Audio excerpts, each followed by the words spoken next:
بسم الله الرحمن الرحيم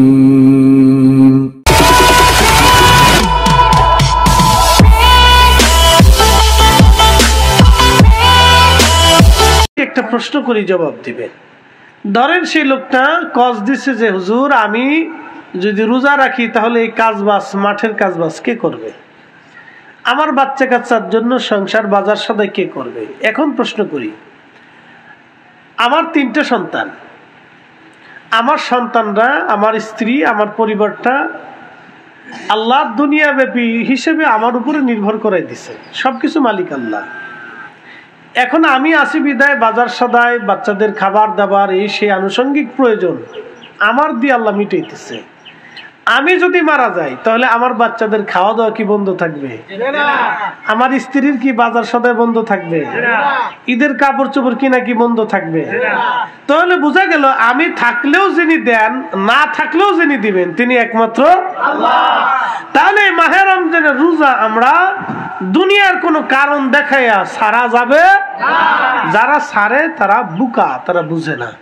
তাদের ব্যাপারে আল্লাহর কোরআনে আরেক আয়াত আল্লাহ ওয়াজ করছেন, ইয়া আইয়ুহাল্লাযীনা আমানু লা তুলহিকুম আমওয়ালুকুম ওয়ালা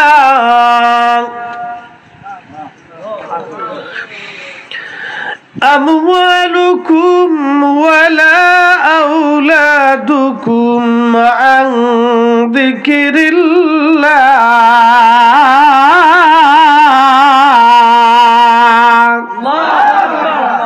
আল্লাহর কত সুন্দর কালাম, আল্লাহর কোরআন কত চমৎকার, আল্লাহর কথা কত মধুময়। আল্লাহর কালাম যদি এত সুন্দর হয় তো রব কত সুন্দর। কথা ঠিক কিনা? আমাদেরকে সবাইকে আল্লাহর দিকে ফিরতে হবে। ওই যে আমি বলছিলাম ওখানে আবার ফিরে যাব, একটু আপনাদেরকে বুঝে যাই। আল্লাহ বললেন ইয়া আইয়ুহাল্লাযীনা আমানু লা তুলহিকুম আমওয়ালুকুম ওয়ালা আওলাদুকুম আন যিকরিল্লাহ।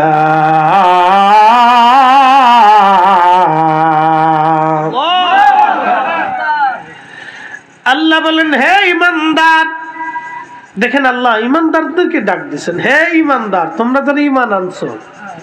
আমরা ঈমান আনছি না? আল্লাহর উপর ঈমান আনছি, আখিরাতের প্রতি ঈমান আনছি, কবরের প্রতি ঈমান আনছি, ফেরেশতাদের প্রতি ঈমান আনছি, নবী রাসূলদের প্রতি ঈমান আনছি, পরকালীন জিন্দেগীর প্রতি আমরা ঈমান আনছি, জান্নাত জাহান্নামের প্রতি আমরা ঈমান আনছি, আমাদের জীবন এই কোরআনের প্রতি আমরা ঈমান আনছি, আল্লাহ রাসূলের প্রতি আমরা ঈমান আনছি। তো আল্লাহ যার যার উপর ঈমান আনতে বলেছিলেন আমরা তার উপর ঈমান আনছি, বিশ্বাস আনছি।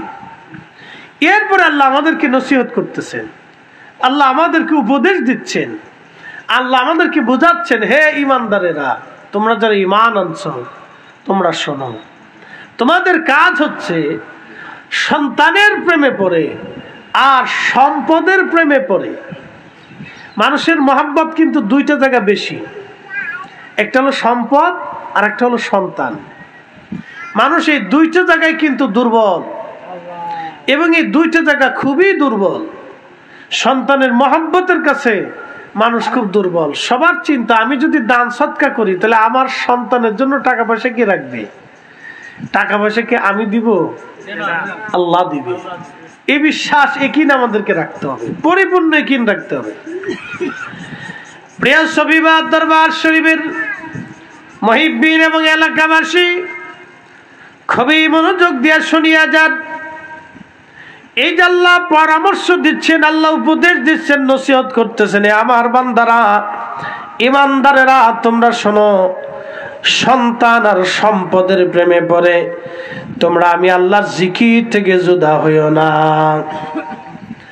আমি আল্লাহর জিকির থেকে তুমি আলাদা হইও না।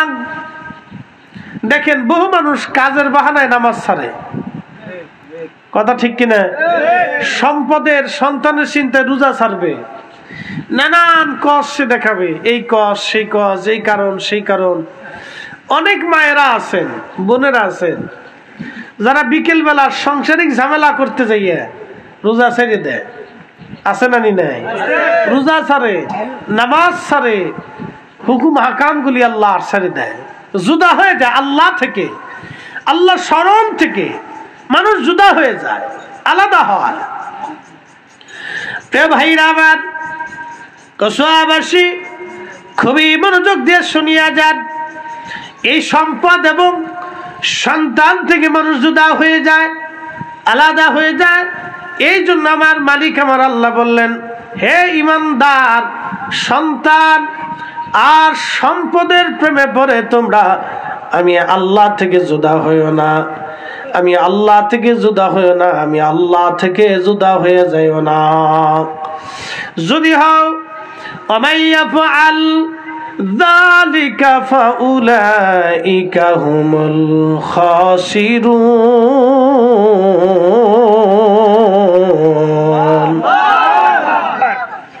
সন্তান আর সম্পদের কারণে তুমি যদি আল্লাহ থেকে জুদা হয়ে যাও, আমার আল্লাহ বলতেছেন তুমি ক্ষতিগ্রস্ত হবে, পথভ্রষ্ট হবে, তুমি আখিরাত তোমার বরবাদ হয়ে যাবে। তুমি যদি সন্তান আর সম্পদের মোহে পড়ে আল্লাহ থেকে জুদা হও। মনোযোগ দেন, একটা ঘটনা এখন শোনাই। বিশ্ববিখ্যাত আল্লাহর ওলি, তার নাম মালিক ইবনে দিনার রাহিমাহুল্লাহ আল ইরাকি আল বসরি। তিনি ইরাকের অনেক বড় ওলি ছিলেন, জাহিদ ছিলেন, সারা জীবন মুজাহাদা করছেন। আমরা অনেক সময় মুজাহাদা বুঝি না। মুজাহাদা হলো নিজেকে দুনিয়া থেকে জুদা করা, আল্লাহর দিকে নিজেকে রুজু করা, এটার নাম হচ্ছে মুজাহাদা। মুশাহাদা, মুরাকাবা, এগুলো আমাদের দরকার। মুরাকাবার একটা দিক হচ্ছে তাফাক্কুর, চিন্তা করা যে আমি যে আল্লাহ দুনিয়াতে পাঠাইলেন, ছিলাম কোথায়, আসছি কোথায়, যাব কোথায়। আবার বলি, ছিলাম কোথায়, আসছি কোথায়, যাব কোথায়। আল্লাহ আমাকে কেন দুনিয়াতে পাঠাইলেন, এই কেনর উত্তরটা যদি আপনি খুঁজেন, তালাশ করেন, তাহলে আপনি রাত্রিবেলা ঘুমানোর আগে যদি আধা ঘন্টা আপনি ফিকির করেন, তাফাক্কুর করেন, চিন্তা করেন, তাহলে আপনি দেখবেন অনেক গুনাহ থেকে আপনি বেঁচে যেতে পারবেন, অনেক কিছু আপনি শিখতে পারবেন, বুঝতে পারবেন। তাফাক্কুর, আল্লাহর সৃষ্টি নিয়ে, আপনার নিজের জীবন নিয়ে, গুনাহ নিয়ে, নেক নিয়ে, কবর নিয়ে, আখিরাত নিয়ে তাফাক্কুর করতে হবে। এটা আমাদের করা অত্যন্ত জরুরি। আগে ওলি আল্লাহরা মুরিদদেরকে মুরাকাবার ভিতরে বসাইয়া এগুলি আমাদের মুরিদদেরকে শিখাইতেন, তাফাক্কুর করাইতেন। তাফাক্কুর করাইয়া, মুরাকাবা করাইয়া, তার আল্লাহর ইবাদত করাইয়া মুরিদদেরকে আল্লাহর দিকে রুজু করাইতেন, আল্লাহ এবং তার রসুলের দিকে, মহাব্বতের দিকে দাবিত করাইতেন। একসাথে বলা যাবে না সুবহানাল্লাহ? এখন এগুলি কালের বিবর্তমানে কমে যাচ্ছে, হারিয়ে যাচ্ছে। মূল উদ্দেশ্যটা আমরা ভুলে যাচ্ছি, মূল উদ্দেশ্যটা আমরা ছেড়ে দিচ্ছি। প্রিয় সবিবাদ এলাকার মুসলমান, খুবই মনোযোগ দেন। বিশ্ববিখ্যাত আল্লাহর ওলি মালিক ইবনে দিনার রাহমাতুল্লাহ আলাইহি, তিনি কিন্তু প্রথম জীবনে ওলি আল্লাহ ছিলেন না। তিনি একটা সরকারি কাজ করতেন, ট্যাক্স আদায় করতেন, খাজনা আদায় করতেন। খাজনা আদায় করতেন যেহেতু বহুত পয়সার মালিক ছিল। উনি প্রথম জীবনে মদও পাইছিলেন, নেশাখোর ছিলেন। বুঝতে পারতেছেন, নেশা যারা করে তারা খুব ভালো মানুষ। বাপ রে বাপ, এদের না বাবা, না মা, না স্ত্রী, না সন্তান, কোনো কিছুই তাদের নাই। সবকিছু থেকে তারা জুদা, সমাজ থেকে জুদা, রাষ্ট্র থেকে জুদা, দিন থেকে জুদা, আখিরাত থেকে জুদা, পরকালের চিন্তা থেকে জুদা। এই জন্য নেশা, নেশার দ্রব্য আর কুকুরের বিষ্ঠা সমান। নেশার দ্রব্য আর পায়খানা, কুকুরের পায়খানা সমান, কোনো তফাৎ নাই। নেশা দ্রব্য কুকুরের বিষ্ঠা সমান, নেশা দ্রব্য আর কুত্তার পায়খানা সমান। একবারে এটা একবারে নিকৃষ্ট, ওটাও যেমন নিকৃষ্ট, এটাও তেমন নিকৃষ্ট। কারণ কুত্তা তো নিজেও নাপাক, তো তার থেকে যে নাপাকি বের হয় সেটা তো আরো বড় নাপাক। কি কথা ঠিক কিনা? কুকুর এমনি নাপাক, তার ভিতর থেকে যে নাপাকটা বের হয় এটা আরো নিকৃষ্ট নাপাক।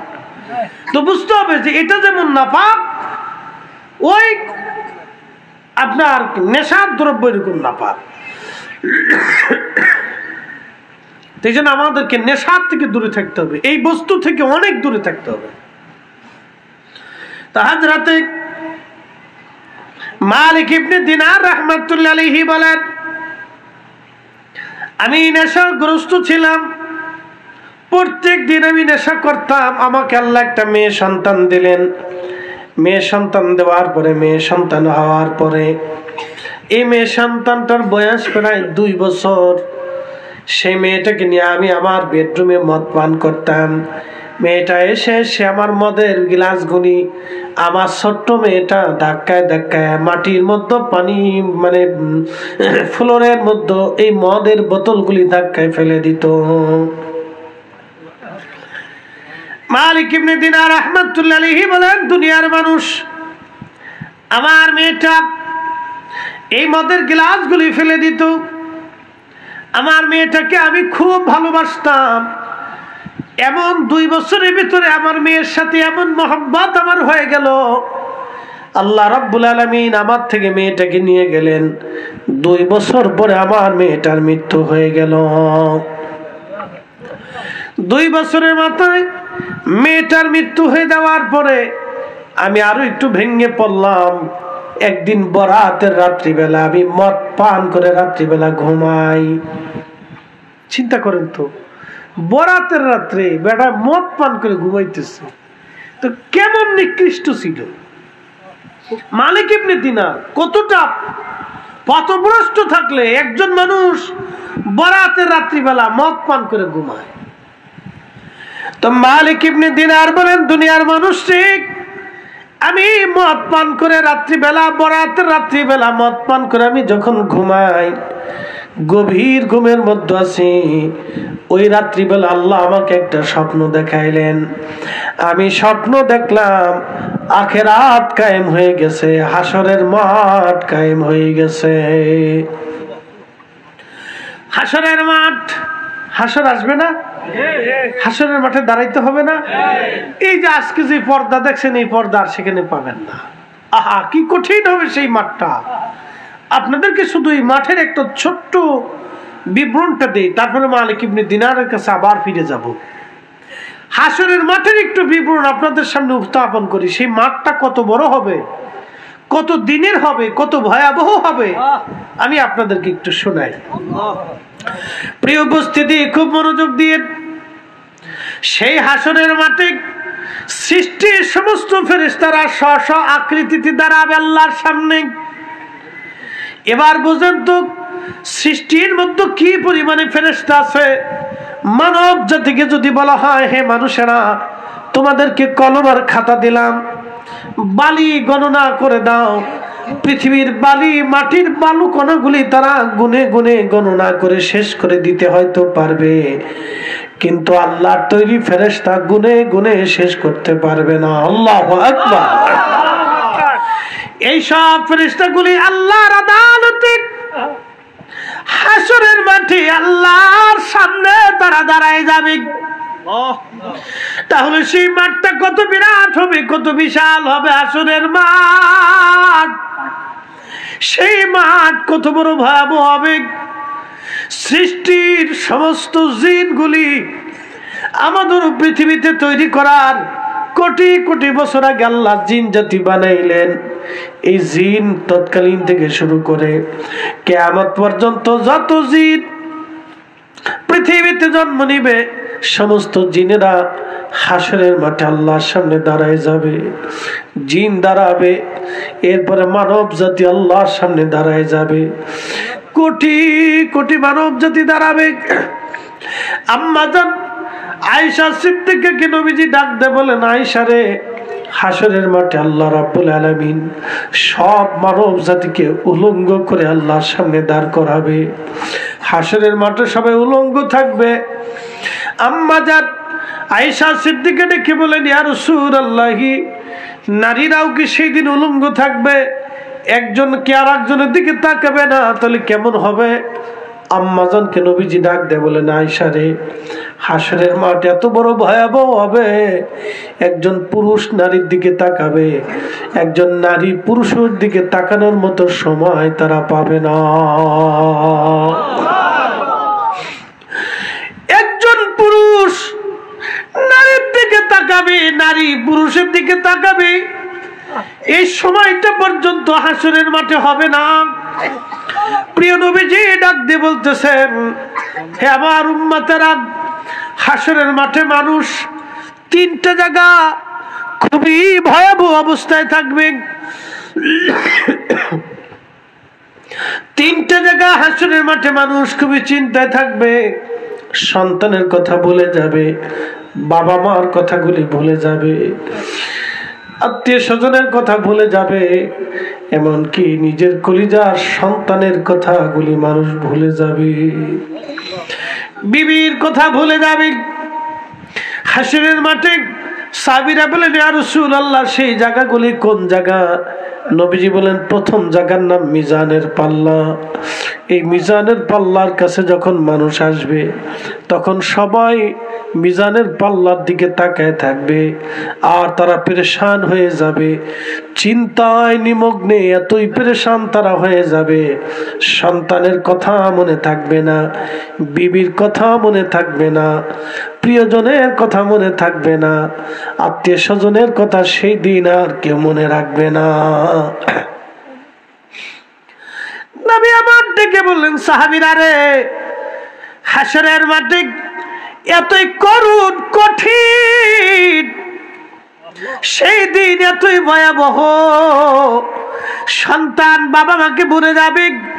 মিজানের পাল্লায় সবার চিন্তা, আমার নেকির পাল্লা ভারী হয় না গুনার পাল্লা ভারী হয়ে যায়, আমার নেকের পাল্লা ভারী হয় না গুনার পাল্লা ভারী হয়, এই চিন্তায় মানুষেরা পেরেশান হয়ে যাবে, সবারই চিন্তা থাকবে।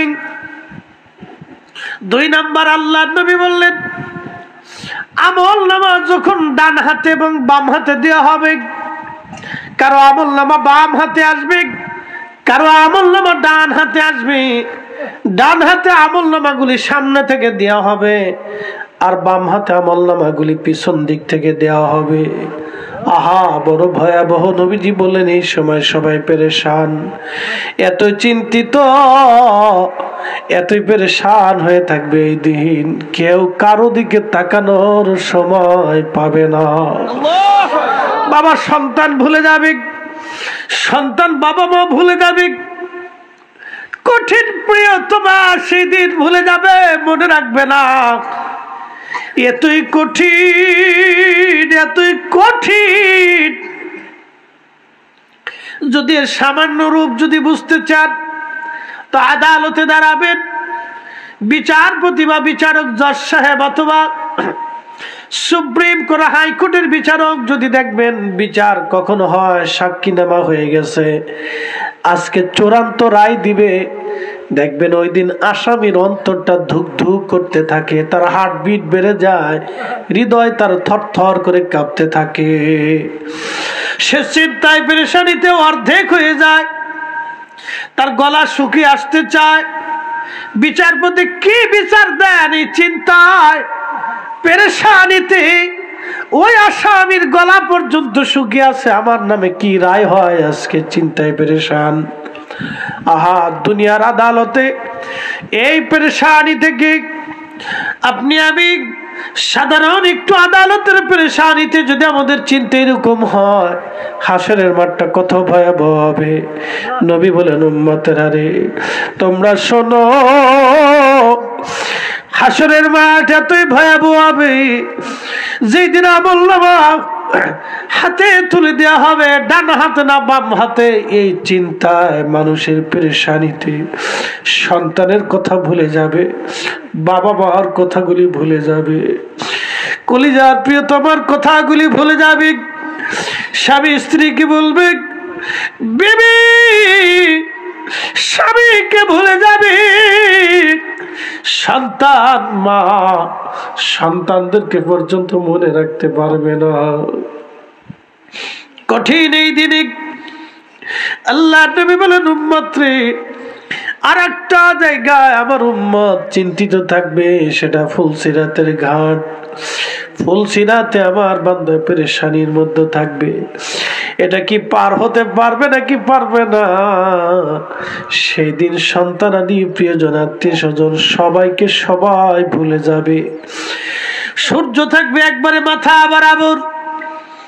আল্লামা ইমাম ইবনে কাসির তাফসীর ইবনে কাসিরের মধ্যে লিখতেছেন, সূর্যটা 1.5 থেকে 2 মাইল উপরে থাকবে।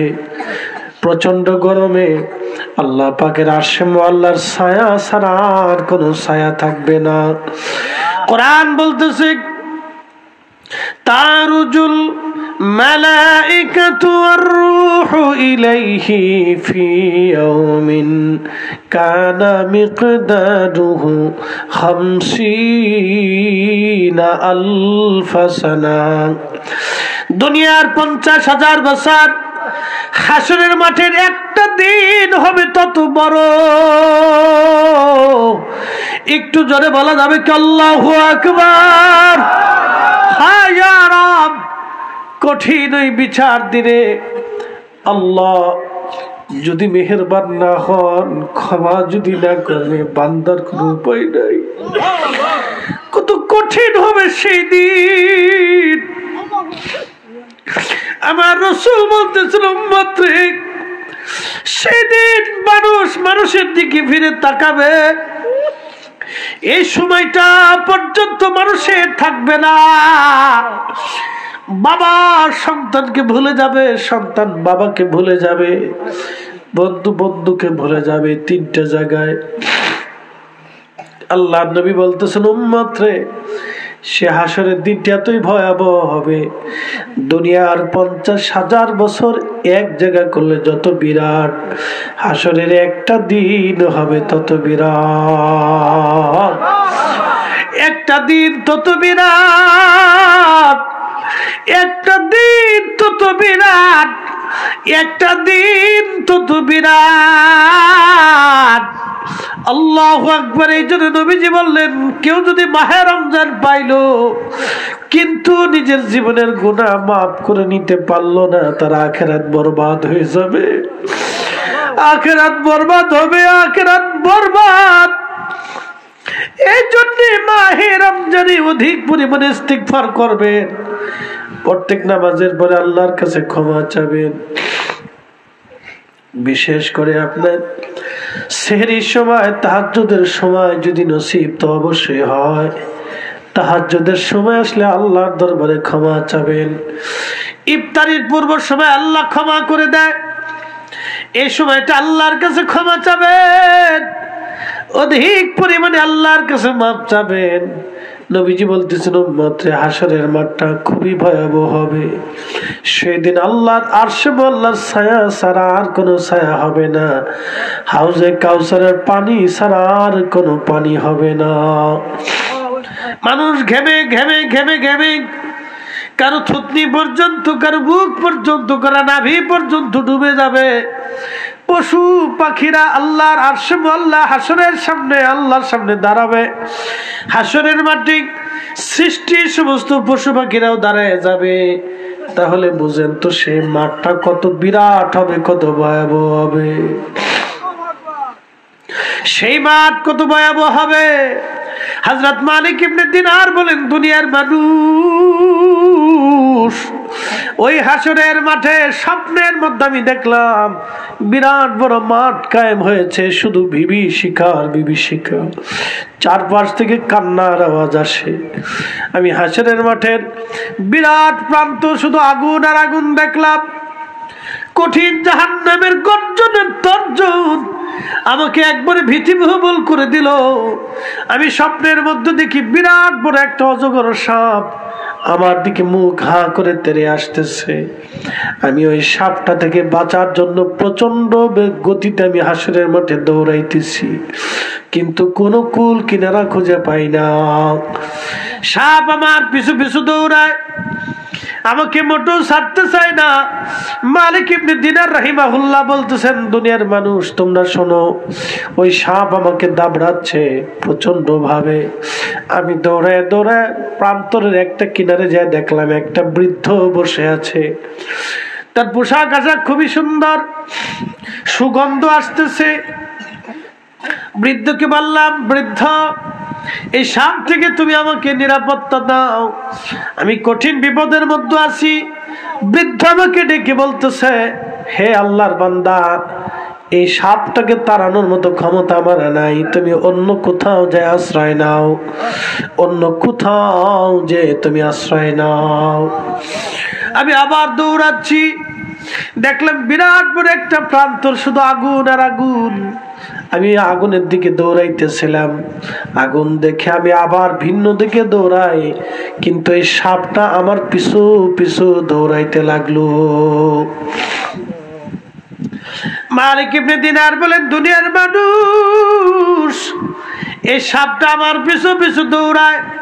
আমি আরো কিছু দূর আগায় যেয়ে দেখি সুন্দর মনোরম বিরাট বড় প্রাসাদ, বিল্ডিং, সুন্দর সুন্দর কামরা, জমররদ ইয়াকুত সোনা মণি মুক্তা দিয়ে বানানো, খুব সুন্দর সুন্দর বিরাট বিরাট সুন্দর সুন্দর মনোরম দরজা, বিরাট বড় বড় গম্বুজ, সুন্দর সুন্দর খাম্বা প্রাসাদ।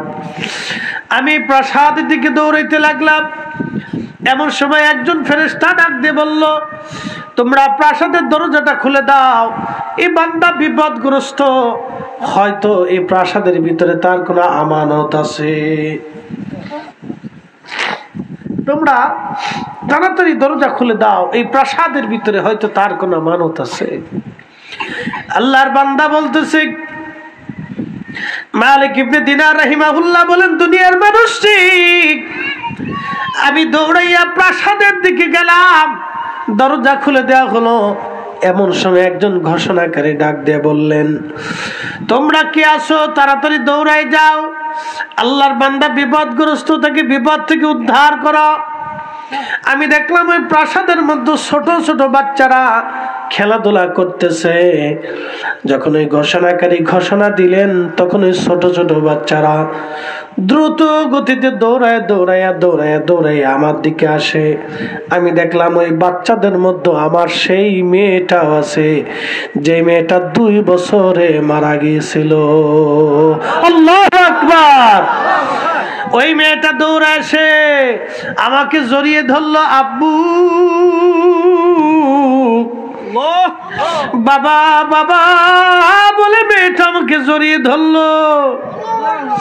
সাপটা আমার পিছু পিছু আমার কাছাকাছি। আমার মেয়েটা ওই সাপটার দিকে হাত বাড়িয়ে দিয়ে সাপটাকে মারতে গেল, ধরতে গেল।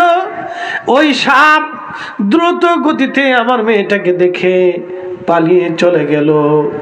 মেয়েটা আমার কোলের মধ্যে বসে আমাকে, বাবা সন্তানকে যেইভাবে আদর করে, আমার মেয়েটা আমার কোলের মধ্যে বসে আমার দাড়ি ধরে ধরে টানতেছিল।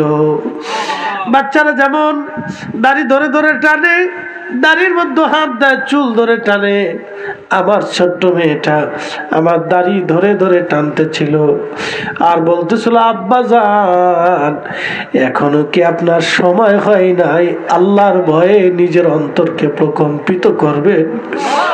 এখনো কি সময় হয় না আল্লাহর দিকে ফিরে আসতে? এখনো কি সময় হয় না আপনার তওবা করতে? আর কতদিন আপনি পাপের মধ্যে ডুবে থাকবেন বাবা? আর কতদিন আপনি অন্ধকারে নিমজ্জিত থাকবেন? আর কতদিন আপনি পাপের মধ্যে নিমজ্জিত থাকবেন? এখনো কি সময় হয় নাই আপনাকে আল্লাহর দিকে ফিরে আসতে? আমি ডেকে বললাম, মালিক, ওই সাপটা কি? মেয়েটা ডেকে বললো, বাবা জান, এই সাপটা হলো আপনার বদ আমল। আপনি সারা জীবন যে বদ আমল করেছিলেন, এই বদ আমলটাকে আমার আল্লাহ সর্বাকৃতিতে দিয়া আজকে আপনাকে তাড়া করতেছে। এই সাপটা হলো আপনার বদামল। বলল মা রে, বিশাল প্রান্তরে একটা বৃদ্ধকে দেখলাম, পোশাক সুন্দর, সুগন্ধি আসে, কিন্তু বৃদ্ধ। মারে, বৃদ্ধটাকে? মেয়েটা আমাকে ডাক দিয়ে বললাম, বাব্বা যান, এই বৃদ্ধ লোকটা হলো আপনার নেক আমল, আপনি তার দুর্বল করে রাখছেন বিদায় আজকে এই আযাব থেকে আপনাকে সে বাঁচাইতে পারে না। আল্লাহু আকবার। এই জন্য কোরআন বলতেছে, কাইফা তাকফুরুনা বিল্লাহি ওয়া কুনতুম আমওয়াতা, কি করে তোমরা আমি আল্লাহ থেকে জুদা হও? কে তোমাকে আল্লাহ থেকে জুদা করলো? কেন তুমি আল্লাহ থেকে জুদা হলা? কেন, কি করে তুমি আল্লাহকে অস্বীকার করলে? অথচ তুমি মৃত ছিলে, নির্জীব ছিলে, তুমি কিচ্ছু ছিলে না। আমি তো কিছুই ছিলাম না, আমি নির্জীব ছিলাম, আমার অস্তিত্ব ছিল না। আজ থেকে 50 বছর আগে সৃষ্টির মধ্যে আমার কোনো অস্তিত্বই ছিল না। যিনি অস্তিত্ব দিলেন, ফাআহইয়াকুম, আমার মালিক বলতেছেন, আমি তোমাদেরকে জিন্দা করলাম, অস্তিত্ব দিলাম। একসাথে জোরে বলি তো আল্লাহু আকবার। অস্তিত্ব দিলেন তিনি কে? যিনি জিন্দা করলেন তিনি কে? আমাদেরকে নির্জীব যিনি রাখছিলেন তিনি কে? অস্তিত্ব দিলেন তিনি কে? তাহলে হুকুম মানব কার? আইন চলবে কার? বিধান মানব কার? সবকিছু হবে কার জন্যে? আল্লাহর জন্য। কুল ইন্না সালাতি, হে আমার হাবিব, আমার প্রিয়তম বন্ধু, আপনি বলে দেন নিশ্চয় সালাত আমি আল্লাহর জন্য। সালাতি ওয়া নুসুকি, আমার কুরবানি, জিন্দেগীর সব সুস্থ ত্যাগ আমি আল্লাহর জন্য। ও মাহিয়ায়া, আমার জীবন, আমার কর্ম সব কার জন্য? ব্যবসাটা আল্লাহর জন্য, জিন্দেগিও আল্লাহর জন্য। আজকের এই মাহফিলটা কার জন্য? যদি আজকে সুলাইমান বিন কাসিম ভাই, এই সুফিবাদ দরবার শরীফের আমার অত্যন্ত প্রিয় একজন মানুষ,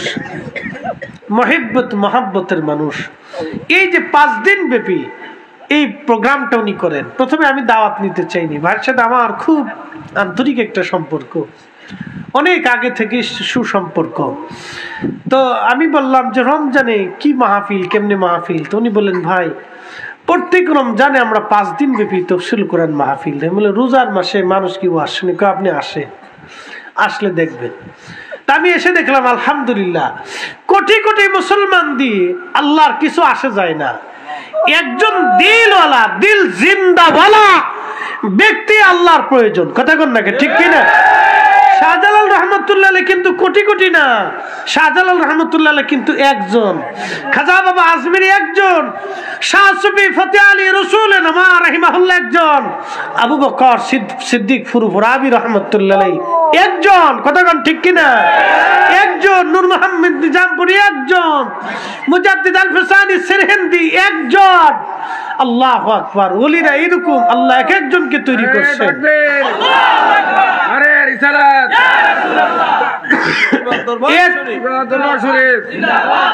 এই যে একজন শফিবাদ দরবার শরীফ, এই একজন আল্লাহ মঞ্জুর করেন।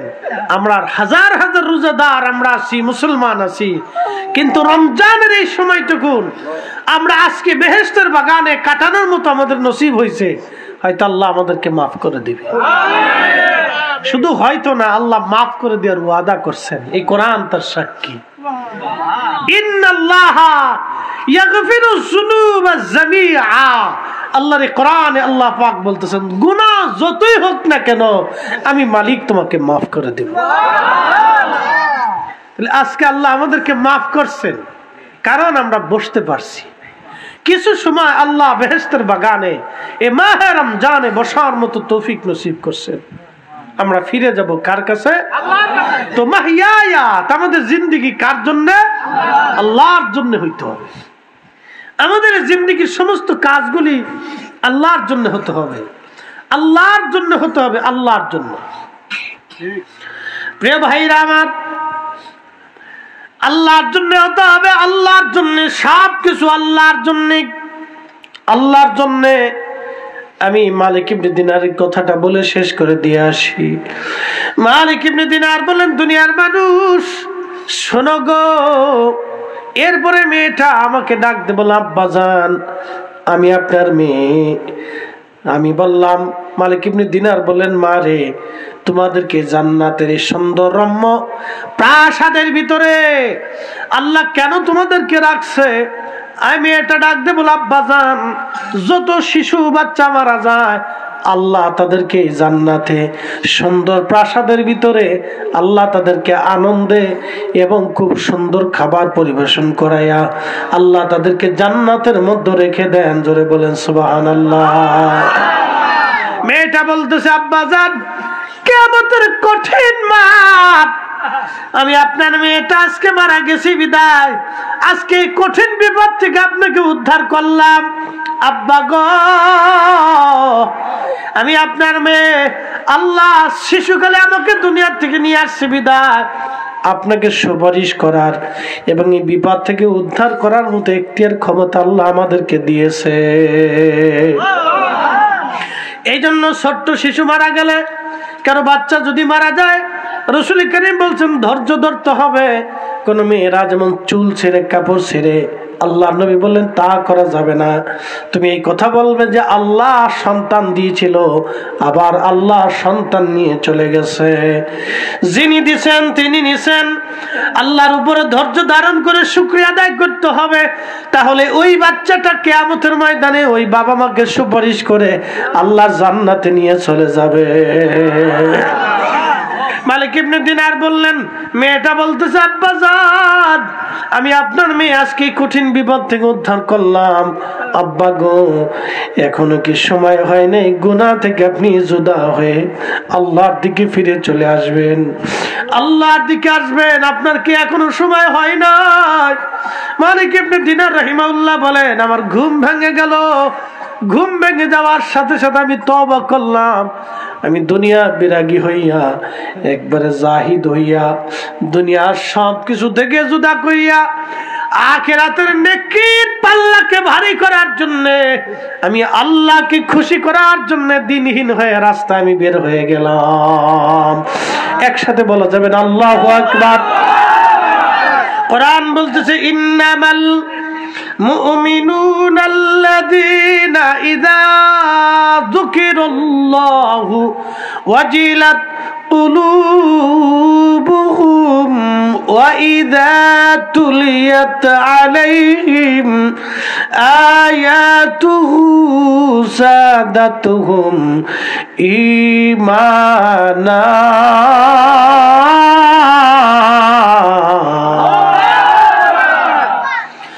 আল্লাহ পাক বলতেছেন, মুমিন তো তারাই যাদের স্মরণে আল্লাহর জিকির, অন্তরে স্মরণ আসার সঙ্গে সঙ্গে অন্তরটা আল্লাহর ভয়ে কাঁপে।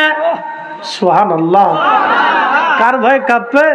আল্লাহর ভয়ে অন্তরটা কাঁপে। গুনাহ হয়ে গেছে, হায় আল্লাহ আমার ভুল হয়ে গেছে, কি হবে আমার উপায় কি হবে, চিন্তায় পেরেশান হয়ে যায় সে। কিছু নামাজি আছে দেখবেন, নামাজ চলে গেলে ফৌত হইলে পাগল হয়ে যায়। হা হা আমার নামাজ ছুটি গেল, কি হবে কি হবে, উপায় কি হবে, চিন্তায় পেরেশানি আচ্ছন্ন করে থাকে। এই পেরেশানি যাকে আচ্ছন্ন করে সে ঈমানদার, সে মুমিন। গুনাহ করার পরে যখন আল্লাহর স্মরণ আসে তখনই তার অন্তরটা আল্লাহর ভয়ে প্রকম্পিত হয়। অথবা কোনো কাজ সামনে, একটা অন্যায় কাজ এসে গেছে, অনেক সময় নফসের খায় সে অন্যায় কাজ করতে চায়, তখনই আল্লাহর ভয়ে হৃদয়টা প্রকম্পিত হয়, তখনই সে মুমিন। ইন্নামাল মুমিনুনা আল্লাযীনা ইযা যুকিরাল্লাহু ওয়াজিলাত কুলুবুহুম, অন্তরটা ভয়ে ভয়ে থরথর করে কাঁপতে থাকে, অন্তরের ভিতরে আল্লাহর ভয় জন্ম হয়, সে হলো মুমিন। এটা হলো মুমিনের প্রথম পরিচয়। মুমিনের প্রথম পরিচয় হলো এটা। এই অন্তরের ভয় যদি কারো অন্তরে থাকে তাহলে বুঝতে হবে সে মুমিন। তো মালিক ইবনে দিনার রাহমাতুল্লাহর অন্তরে আল্লাহর ভয় ঢুকে গেল। এমন ভাবে ভয় ঢুকলো যে ভয়ের তাড়নায় সে দুনিয়া বিরাগী হয়ে গেল। সন্তান, জমি জমা, টাকা পয়সা সব থেকে নিজেকে জুদা করে ফেললেন। জুদা করে দিয়ে আল্লাহর পথের প্রতীক হয়ে গেলেন। দিনহীন হয়ে আল্লাহকে পাওয়ার জন্য 24 ঘন্টা আল্লাহর ইবাদতে নিজেকে নিয়োজিত করে দিলেন। এক স্বপ্ন তাকে পরিবর্তন করে দিল এবং শেষ পর্যন্ত সে জগৎ বিখ্যাত ওলি হয়ে কবরে গেলেন। রিজালবিদ, তারিখবিদ, সিরাতবিদরা, বড় বড় মুহাদ্দিস, উলামা ইকরাম তার জীবনী লিখেছেন তাদের স্ব কিতাবের ভিতরে এবং প্রশংসা করেছেন যে উনি অনেক বড় জাহিদ, অনেক বড় আবিদ, অনেক বড় ওলি ছিলেন। তা আল্লাহর মকবুল হয়ে তারা পৃথিবী থেকে চলে গেছে। একটা স্বপ্ন তাদেরকে পরিবর্তন করে দিছে। কিন্তু আফসোস, আমরা অনেক দৃশ্য দেখি, অনেক কিছু বুঝি, তারপর আমাদের পরিবর্তন আসে না। কথা ঠিক কিনা? আমাদের পরিবর্তন আসে না। এই জন্য আল্লাহ উপদেশ দিচ্ছেন, তোমরা কি করে আল্লাহকে অস্বীকার করো, কি করে আল্লাহ থেকে জুদা হও। আল্লাযী খলাকাকা ফাসাওয়াকা ফাআদালাক, যিনি তোমাকে সৃষ্টি করলেন, তিনি তোমাকে সুঠাম করলেন, তিনি তোমাকে সুবিন্যস্ত করলেন। তুমি কিচ্ছু ছিলে না। আসলে বলেন তো, শিশুকালে আমাদের কোনো শক্তি ছিল? কিন্তু হাত ছিল, ক্ষমতা নাই। চোখ ছিল, সব আছে, জবান আছে, মাথা আছে, পা আছে, দেহ আছে। আল্লাহ আমার পর মুখাপেক্ষী করে দিলেন, মায়ের মুখাপেক্ষী করে দিলেন। মার অন্তরে আমার প্রতি আল্লাহ দয়া সৃষ্টি করলেন। এত দয়া দিলেন, আল্লাহু আকবার, এত দয়া দিলেন যে একটা নজর না দেখলে মা অস্থির হয়ে যেত। কথা ঠিক কিনা?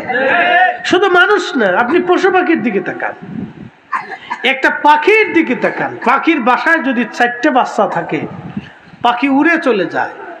উড়ে যাওয়ার পরে সে খাবার এনে নিজে খায় না। নিজে কি করে না? খায় না। আল্লাহু আকবার। নিজে খায় না, ওই খাবারগুলি মুখের ভিতর করে আইনে তার একটা বাচ্চারে খাওয়াই যায়, আবার উড়াল দেয়। আবার সে পাখি আবার কিছু খাবার এনে তার আরেকটা বাচ্চারে খাওয়ায়। আল্লাহ তার আকল কত দিয়ে দিছে, সে মা তার 4টে বাচ্চারে সে সমানভাবে খাওয়ায়। আল্লাহু আকবার। পাখি তার 4টে বাচ্চাকে সমানভাবে খাওয়ায়। ওই বাসার ভিতরে সাপে আক্রমণ করলে ওই পাখিটা বাচ্চাদেরকে বাঁচানোর জন্য সাপের সাথে লড়াই করে। আল্লাহু আকবার। কতটুকুন কলিজার ভিতরে, মায়ের কলিজার ভিতরে আল্লাহ দরদ দিয়ে দিলে বাচ্চার প্রতি। আল্লাহু আকবার। এই সাপের সাথে লড়াই করতেছে, সাপের সাথে লড়াই করে। বাচ্চা বয়স হয়ে গেল, আমাদের সন্তানরা, আপনারা যারা মুরব্বী হয়ে গেছেন, সন্তান বড় হয়ে গেছে, বয়স হয়ে গেছে, আপনার ছেলেরাও অনেকের বৃদ্ধ চলে গেছে, নাতি নাত করবো হয়ে গেছে, অনেকের নাতি নাত করে বিয়ে দিয়ে ফেলছে। তারপরও সন্তানের প্রতি বাবার মহাব্বতের কমতি নাই। মায়ের হৃদয়ে সন্তানের প্রতি মহাব্বতের কমতি নেই, কমতি নেই। দেখবেন মা অস্থির হয়ে যায়। এই যে জাহাজ, সমুদ্রের জাহাজ সোমালিয়ান জলদস্যুরা ধরে নিয়ে গেল, দেখেন ছেলেটা ক্যাপ্টেন কিন্তু সর্বপ্রথম মাকে ফোন দিছে, মা আর হয়তো কথা হবে না, কিন্তু মা আজকে কি হয়ে গেছে, পেরেশান। মার কিন্তু ঘুম নাই, মার খাওয়া দাওয়া নাই, সবার ঘুম হলেও মার ঘুম হয় না। বাচ্চারা ঘুমাই পড়ছে, ছেলে মেয়েরা ঘুমাই পড়ছে, মা হঠাৎ হঠাৎ দেখবেন ঘুম থেকে জেগে যাচ্ছে, মা কাঁদতেছে, মা অস্থির হয়ে গেছে, এর কাছে সের কাছে পাগল হয়ে গেছে। আমার এই বাচ্চাদেরকে কিভাবে, সন্তানদেরকে নিয়ে আসা যায়, সবাই কিন্তু ব্যস্ত হয়ে গেছে। এই যে কঠিন একটা বাস্তবতা, মা কিন্তু পাগল হয়ে গেছে, আমার সন্তানকে কিভাবে উদ্ধার করতে হবে, সে কিন্তু পাগল হয়ে গেছে, অস্থির হয়ে গেছে, পেরেশান হয়ে গেছে। মন্ত্রীর কাছে যাওয়া লাগবে না প্রধানমন্ত্রীর কাছে যাওয়া লাগবে, সে কিন্তু সব জায়গায় যাওয়ার জন্য পাগল হয়ে গেছে। খেয়ে না খেয়ে মায়েরা পাগল হয়ে গেছে তাদের সন্তানদেরকে উদ্ধার করার জন্য। প্রধানমন্ত্রীর কাছে যাবে না, রাষ্ট্রপতির কাছে যাবে না, স্বরাষ্ট্রমন্ত্রীর কাছে যাইতে হবে না, কার কাছে যেতে হবে? মায়েরা পাগল হয়ে গেছে ওই সন্তানদেরকে উদ্ধার করার জন্য। আমরা দোয়া করি আল্লাহ তাদেরকে মায়ের কোলে ফিরাই দিক, সকলে বলে না আমিন। কারণ এটা কঠিন এক বাস্তবতার সম্মুখীন তারা হয়েছে, এটা একটা কঠিন বিপদ। আল্লাহ তাদেরকে মায়ের কোলে আবার ফিরাই দিক, আমিন, সুস্থতার সাথে। প্রিয় ভাইরা আমার, তো যেই কথা বলছিলাম, মায়ের অন্তরে আল্লাহ আমাদের প্রতি দরদ সৃষ্টি করে দিলেন, এত পরিমাণে দরদ দিলেন। তো দরদ কে দিছে? আল্লাহ দিছে না? তা আমরা যারা গাছের পূজা করে, অনেকেই বড় গাছ দেখলে গাছের সামনে সেজদায় পড়ে, পাথরের সামনে সেজদায় পড়ে, মূর্তির সামনে দেয়, এটা তাদের ধর্মের বিষয়, তারা মনে করে এটাই খোদা। কিন্তু তারা যে ভুলের মধ্যে আছে সেটা বোঝানোর জন্য বলতেছি। অনেকে বিরাট আগে মানে সূর্য পূজা করতে, এখনো করে, সাপের পূজা করে, মনে করে এটাই খোদা, এর পূজা করলে মনে সে আমাকে নিরাপত্তা দিবে। আগুন পূজা করে, বুঝে আগুনের পূজা করলে বুঝে আগুন আমার ধরবে না। কিন্তু আজও পর্যন্ত কি আগুন ছেড়ে দিছে? হযরতে বাইজিদ বুস্তামি রহমতুল্লাহ আলাইহির প্রতিবেশী শামুন ছিল। শামুন ছিল, সে 40 বছর ধরে আগুনের পূজা করতেছে। তো বৃদ্ধ হয়ে গেছে, মৃত্যু সজ্জায়। তো বাইজিদ বুস্তামি রহমতুল্লাহ আলাইহি বললেন, তার কাছে একটু দাওয়াত দিয়ে আসি, সে মারা যাইতেছে, মৃত্যুর সময়টাও আমি তার কাছে একটু দাওয়াতটা পৌঁছাই, যদি সে ঈমান আনে। দেখেন কতটা কঠোর ছিল। বাইজিদ বুস্তামি দাওয়াত দেওয়ার সাথে সাথে সে বলতেছে, বাইজিদ তুমি যে আমি ইসলামের দিকে ডাকো, তোমার ধর্ম সত্য, তার প্রমাণ কি? মৃত্যুর সময়ও সে প্রমাণ চায়। বাইজিদ বুস্তামি বললেন, শামউন তুমি যে প্রমাণ চাও, প্রমাণ লাগবে কি? বলে হ্যাঁ প্রমাণ লাগবে। শামউন ডাক দে বলতেছে, বাইজিদ তাহলে 40 বছর ধরে তুমি যে আগুনের সামনে সেজদা দিছো, আগুনের পূজা করছো, একটা মুহূর্তের জন্য তুমি আগুন নিভাও নাই, 40 বছর ধরে তুমি আগুনটা জ্বালায় রাখছো। শামউন রে, তুমি সে আগুনের মধ্যে হাত দাও, আমু সে আগুনের মধ্যে হাত দেই, যার হাত আগুনে পোড়াবে তার ধর্মটাই মিথ্যা হবে। জোরে বলবেন আল্লাহু আকবার।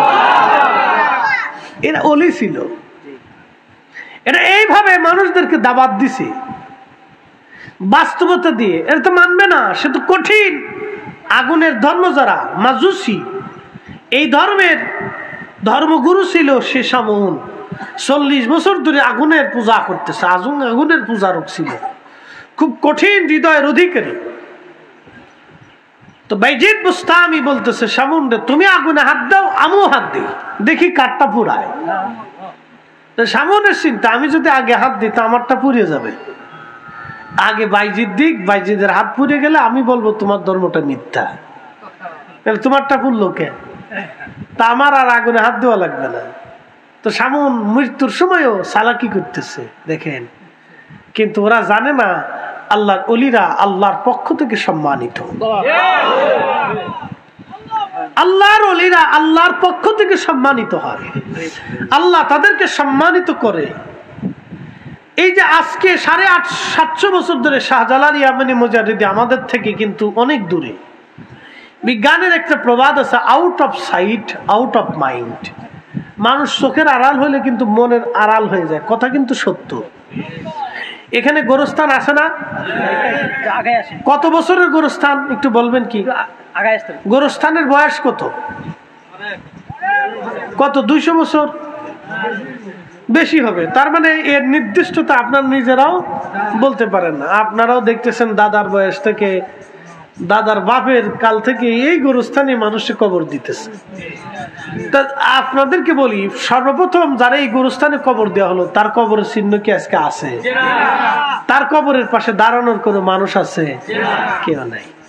তার অর্থ হলো আমরা তাকে ভুলে গেছি, কারণ সে আমাদের চোখের আড়াল হয়ে গেছে।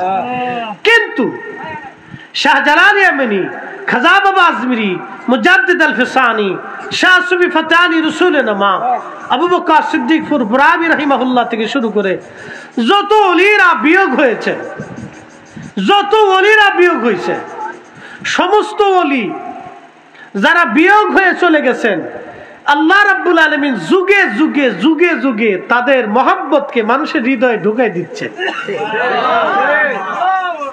মানুষ কিন্তু তাদের মহব্বত থেকে, স্মরণ থেকে কিন্তু দূরে থাকে না। 750 বছর পর্যন্ত আজও 360 আউলিয়ারা আমরা স্মরণ করি, তাদের জন্য দোয়া করি, এবং সুযোগ সম্ভব হলে অনেকে জিয়ারতে চলে যায়। কেন? এই মহব্বতটা যিনি দিলেন তিনি কে? আল্লাহ। তো শাহজালাল তো আরো দেশে আছে, কত শাহজালাল কবরে চলে গেল, ওই শাহজালালের কাছে না যাই আপনি ওই শাহজালালের কাছে যান কে? এর অর্থ হচ্ছে আল্লাহকে তিনি এমন ভাবে খুশি করছেন আর আল্লাহ তাকে এমন ভাবে কবুল করছেন যে তার বিয়োগ হয়েছে, তিনি আমাদের চোখের আড়াল হয়েছেন 750 বছর, কিন্তু মনের আড়াল আল্লাহ করেন নাই। সুবহানাল্লাহ কইলেন না? মনের আড়াল আল্লাহ করেন নাই। এটাই হচ্ছে আল্লাহ রাব্বুল আলামিনের ওলিদের প্রতি আল্লাহর দয়া, কবুলিয়ত, মকবুলিয়ত। প্রিয় মুসলমান, খুব মনোযোগ দিয়ে হাজিরিন, আমাদের সবকিছু আল্লাহর জন্য হতে হবে, আল্লাহর উদ্দেশ্যে আমাদের সবকিছু করা লাগবে। আপনি যদি তাকান বদরের প্রান্তরে সাহাবায়ে কেরাম তিনারা যুদ্ধ করেছিলেন সামনে 17 রমজান। এই 17 রমজান বদর দিবস বলা হয়। এই 17 রমজানে বদরের জিহাদ হয়েছিল।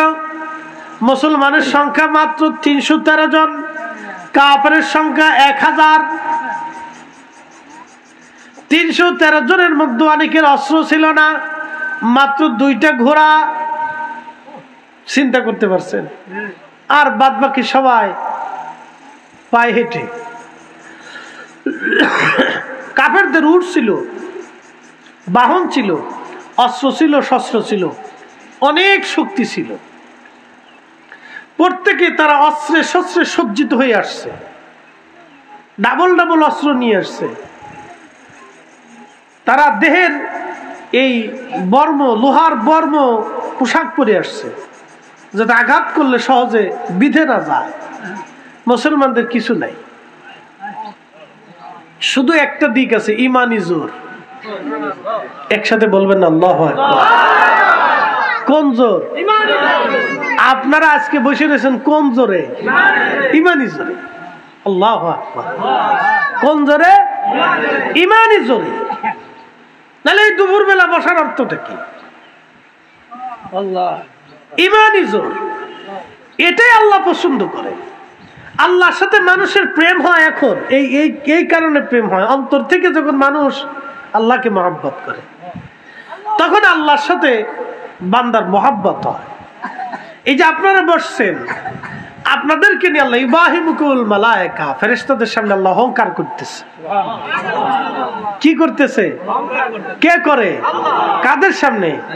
ফেরেশতাদেরকে আল্লাহ ডাক দেয়, এই ফেরেশতারা, তোমরা প্রস্তাব দিয়েছিলে ওয়ানাহনু নুসাব্বিহু বিহামদিকা ওয়া নুকাদ্দিসু লাক, তোমরা বলছিলে তোমরাই তাসবিহ করবা, তোমরাই হামদ করবা, তোমরা জিকির করবা, তোমরাই ইবাদত করবা। সাইয়া দেখো আমার বান্দারা এই ভর দুপুরে রোজা রেখে গরমের ভিতরে বসে রয়েছে, আমার জান্নাতের বাগানে আমার প্রশংসা করতেছে। নাদুল্লাহ নাহমাদুহু, আমরা প্রশংসা করতেছি কার? আল্লাহ। কাকে স্মরণ করতেছি? আল্লাহর কথাগুলি আপনাদেরকে স্মরণ করাচ্ছি, আপনারা শুনতেছেন। এই আল্লাহ সমস্ত ফেরেশতাদেরকে এখন ডাক দেয়, এই ফেরেশতারা, তোমরা আমারে বান্দা সৃষ্টি করতে নিষেধ করছিলে, তোমরা ভেটো দিছিলে, তোমরা বলছিলে কানু আতাজালু ফিহা মাইয়ুসিদু, এরা বলে ফ্যাসাদ করবে, অশান্তি করবে, বিশৃঙ্খলা করবে, ওয়াসফিকুদ্দিমা, রক্তপাত করবে, কাটাকাটি করবে, যুদ্ধ বিগ্রহ করবে, অশান্তি বিশৃঙ্খলা করবে। দেখো আমারে বান্দারা কাম দিছি, ক্রোধ দিছি, লোভ দিছি, মোহ দিছি, হিংসা দিছি, কামনা, বাসনা, রিয়া, নেগেটিভ পজিটিভ সব দিছি। দেওয়ার পরে আমারে বান্দারা সারাদিন রোজা রেখা পেটে ক্ষুধা নিয়ে, বুকে তৃষ্ণা নিয়ে আমার বান্দারা আমার জান্নাতের বাগানে আজকে বইসে আমারে ডাকতেছে। তোমরা আমার এই বান্দাদেরকে সৃষ্টি করতে নিষেধ করছিলে, দেখ ফেরেশতারা। আরো জোরে, আরো জোরে না, একসাথে জোরে বলে। জানি আপনারা সারাদিন পরিশ্রান্ত, ক্লান্ত, রোজা অবস্থায় আছেন। আগের যুগের মানুষ রোজা অবস্থায় যুদ্ধ করছে। রোজা অবস্থায় কি করছে? যুদ্ধ করছে। আল্লাহু আকবার। একটু চিন্তা করেন তো, এখন আপনারা বসছেন, আরো যখন সময় গড়াবে তত তৃষ্ণা আরো বাড়বে। তাহলে ইমাম হুসেইন রাদিয়াল্লাহু আনহু কারবালাতে কি কষ্টটা হয়েছিল আপনার যদি চিন্তা ফিকির আপনি করেন যে আল্লাহ আমি তো সামান্য পরিশ্রম করতেছি, তাহলে হুসেইন রাদিয়াল্লাহু আনহু সপরিবারে 3 দিন পর্যন্ত প্রচন্ড রোদের ভিতরে, খরার ভিতরে, গরমের ভিতরে, উত্তপ্ত লু হাওয়া এর ভিতরে সেই দিন তাদের পানি ছিল না। পানি না থাকা মানে খাবারও ছিল না। কি খাবে? আপনারা দেখেন খেজুর যদি খান তাহলে পানি খাইতে মন চায়। কথা